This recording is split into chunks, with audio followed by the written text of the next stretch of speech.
Olá pessoal, é um prazer imenso revê-los novamente e hoje falaremos sobre o infanticídio, mais um crime presente no capítulo dos crimes contra a vida. Aqui a gente tem que o crime é previsto no artigo 123 caput do Código Penal, que trata sobre matar, sob a influência do estado puerperal, o próprio filho durante o parto ou logo após. Aqui a gente tem uma pena de detenção de 2 a 6 anos e a natureza do crime é a mesma que se aplica ao homicídio privilegiado, o delictum exceptum, no sentido que tem um tratamento mais brando pelo direito penal, porque se trata de uma conduta que, apesar de não totalmente justificável, existe características, nesse caso, psicológicas e físicas, biológicas por si só, que demonstram uma reprovabilidade menor dessa conduta. Não se trata também de um crime hediondo. Aqui, na natureza jurídica do infanticídio, a gente tem que se trata de um crime bipróprio. O sujeito ativo apenas pode ser a mãe, porque é a única que pode estar, digamos que invoca nos efeitos do estado puerperal. E o sujeito passivo, somente o próprio filho, nascente ou neonato. A gente tem algumas questões que vai ser sobre o erro da pessoa, que se justifica a morte de outro bebê quando a mãe ela tem a intenção de matar o próprio filho, mas por algum erro ela acaba matando o filho de terceiros. E a gente vai estudar isso mais para frente. Se trata, diferente do crime anterior, se trata de um crime material. Então, assim, exige o resultado naturalístico para a sua consumação, que é a morte do bebê. O crime também é instantâneo e unissubjetivo, no sentido que, com a morte, não há mais algo que possa se fazer para se evitar o resultado naturalístico. Então, crime instantâneo de resultado permanente. Se trata de crime plurissubsistente com forma livre, no sentido que há a possibilidade de tentativa, o intercrimes pode ser fracionado e pode ser praticado de qualquer forma, tanto com sufocamento, afogamento, como exemplo de crime comissivo, ou omissivo, a mãe sob influência do estado puerperal acaba matando o filho por inanição, não o alimentando. Não há possibilidade de forma culposa, não existe essa previsão legal e a ação penal vai ser pública e incondicionada e se trata de um crime de competência do tribunal do júri. Aqui, sobre a questão do nascente e o neonato, temos que o nascente é o feto em processo de nascimento, sem respiração. Já o neonato é aquele feto que, superando o processo de nascimento, respirou, recém-nascido já fora do útero. É importante entendermos que qualquer um desses pode ser objeto material do crime de infanticídio. O conceito de parto, vamos ter, segundo o professor Olga Ramos Maranhão, que é o processo fisiológico de eliminação do produto da concepção viável do útero materno. Então, assim, viável no sentido do quê? Se o bebê não respira, se o bebê não está vivo, a gente não está falando de nascimento com vida ou de um possível nascimento com vida, logo não seria possível o infanticídio, tampouco o aborto. As fases do parto se constituem de lactação, expulsão do feto, dequicação com a eliminação da placenta. Na segunda e terceira fase, já estamos falando de infanticídio. Na primeira fase, falaremos de aborto. Durante o parto, entre a dilatação e a dequicação. Só que não existe posicionamento na doutrina que traz a dilatação antes do início da expulsão do feto como possibilidade de aborto. E logo após o parto, o período dos primeiros cuidados do recém-nascido.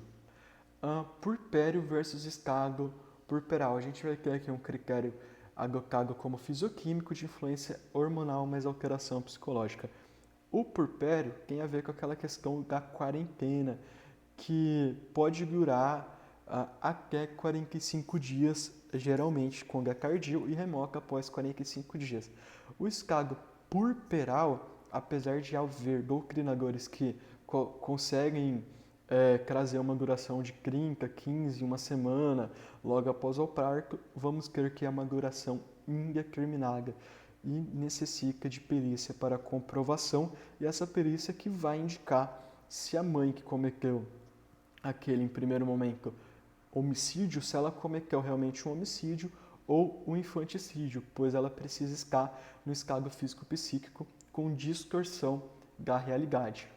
E meios de execução, vamos ter que é um crime comissivo, que pode ser por asfixia, estrangulamento, traumatismo craniano, perfuração. Então, assim, pode ser praticado de qualquer forma que a partir de uma ação, ou omissivos na inação da mãe, por não alimentar, não cortar o cordão umbilical ou abandono imediato. A gente tem uma classificação por Souza Lima e Flamírio Favério que é interessante sobre questões de energias mecânicas, que tem a ver com ações físicas literais, que seriam fraturas, cortes, perfurações, ou física e física-químicas, queimaduras, ou utilizar de alguma substância para sufocar o recém-nascido ou para provocar a sua morte. E temos diferenças importantes também sobre depressão pós-parto e o estado puerperal, que os dois não são equivalentes. Ainda que o estado puerperal possa estar envolto de tristeza e um desespero psicológico, tem a ver com uma questão química ainda mais influente que vai ser capaz de gerar essa tipicidade penal. E o estado puerperal, a partir do artigo 26, não tem a ver com inimputabilidade. Ele não vai afastar a culpabilidade, mas é uma questão típica do crime de infanticídio, tá bom, pessoal? E em casos especiais, como eu disse inicialmente, o erro sobre a pessoa, contido no artigo 20, parágrafo 3º, vamos ter a mãe que em estado puerperal macra o bebê pensando ser o próprio. Isso na enfermaria, onde estão vários bebês, e a mãe ela se desloca até lá com o objetivo de matar o seu filho, só que ela acaba eventualmente matando outro bebê por desconhecimento. Ela ainda vai responder por infanticídio, ainda que não haja uma conexão genética com aquele bebê morto, porque ela responde não pelo que ela praticou, mas pelo que ela objetivava praticar e acreditava ter praticado. Quando falamos de natimorto e anencéfalo, temos que dois fetos sem possibilidade de vida, logo temos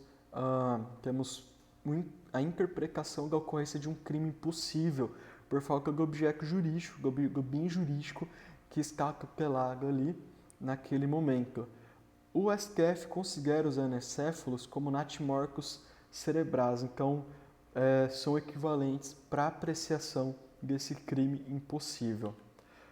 Concursos de agentes, o crime admite a qualquer participação e vamos ter 3 correntes doutrinárias quanto a isso. A dissociação das penas, a mãe responde por infanticídio e terceira por homicídio. A teoria mista depende da atuação do terceiro, execução igual a homicídio, auxílio infanticídio. Então, se a gente tem um terceiro que ele efetivamente pratica o assassinato daquela criança, ele estaria praticando o homicídio. Mas se ele fornece auxílio material, presta auxílio material, gana uma corda, gana algum medicamento que possa levar à morte, ou qualquer outro objeto, ou meio de execução, ele vai estar praticando auxílio e vai estar incorrendo no infanticídio. Já na teoria monista, que é adotada pelo nosso código e pela jurisprudência, todos respondem por infanticídio por conta do estado puerperal ser uma elementar do tipo. Então, se comunica, mesmo sendo de caráter subjetivo, pois se trata de uma elementar do artigo. Casos comparativos. Se uma mãe mata um feto antes do parto, temos o aborto. Se a mãe mata o filho durante ou logo após o parto, estamos falando de infanticídio. Se a mãe abandona o neonato sem o dolo de matar e ele morre, a gente está falando de exposição ao abandono com resultado morte.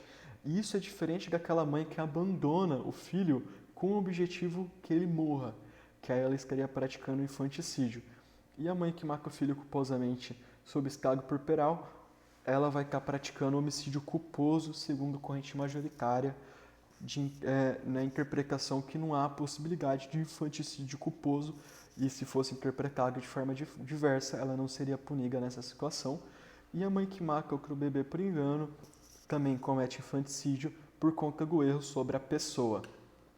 Então, em conclusão, a gente tem que o infanticídio reflete a complexidade do pós-parto por conta desses efeitos psíquicos que acarretam na vulnerabilidade da mulher. Então, é importante a gente também destacar que a tipificação e a imputação do infanticídio vai depender de prova pericial e que seja atestado que a mulher estava em estado puerperal. A gente precisa evitar também, nesse caso, a incidência de bis in idem, porque não existem agravantes aplicáveis em certas situações que podemos estudar posteriormente de forma mais específica. E é importante fazer a distinção entre homicídio, aborto, abandono e infanticídio, naquela questão que se não há dolo da prática da morte em si no abandono, a gente não está falando de um infanticídio, mas por um homicídio culposo ou por um abandono que leve à morte. E essa é a aula. Obrigado, pessoal.